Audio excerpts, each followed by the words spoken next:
disruptive and unsettling. They empower individuals to do things that they could have never dreamed of before, but they also empower folks who are very dangerous to spread dangerous messages.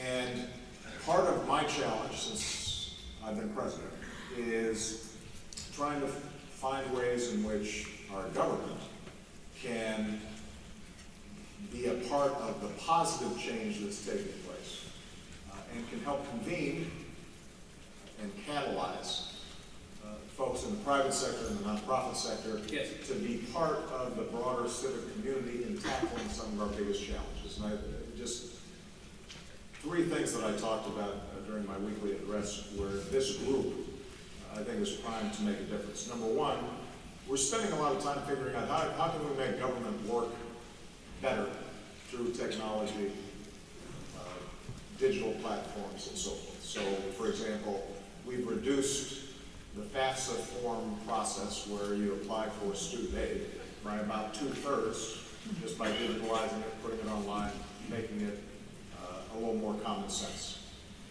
We have made it now possible to apply for Social Security online in ways that couldn't be done before. Across agencies, we're interacting every day with our government, and the question is, how do we make that work better? Because an anti-government mentality grows if people feel frustrated because they're not getting good service.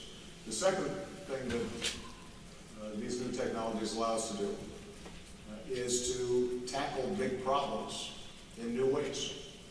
We had a conference in Washington a few weeks back on what we're calling precision medicine. The capacity today to potentially cure diseases because we understand the human genome and we understand that a cure for me may not be the same as a cure for you.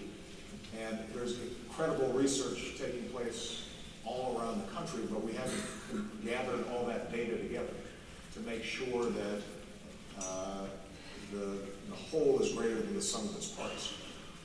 And number three, we want to make sure that we're using big data, analytics, technology to make civic participation easier.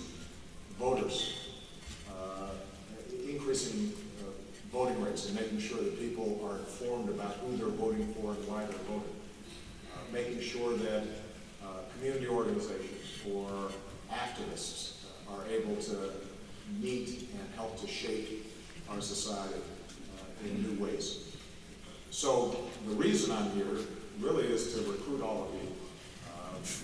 It's to say to you as I'm about to leave office, how can we start coming up with new platforms, new ideas, new approaches across disciplines and across skill sets to solve some of the big problems that we're facing today. Because I've said this before, I said at the State of the Union, the most important office in a democracy is the office of citizen.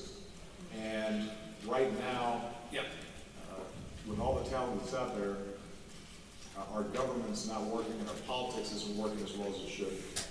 The only way we're going to solve that is make sure that we're getting citizens involved in ways that we haven't up until now. Mr. President, the theory of bringing tech more closely aligned with government and solving problems is great, but the reality is that the culture of the tech sector and the culture of government could not be more different. Government is big and bloated and slow and risk averse, and it's run on outmoded systems and outmoded equipment.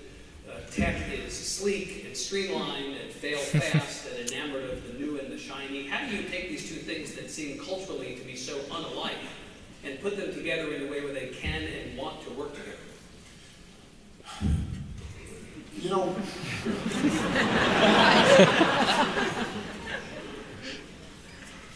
well, let me give you an example of the big and the bloated and the frustrating.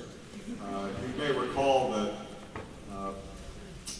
I passed this law called the Affordable Care Act to sign people up for health.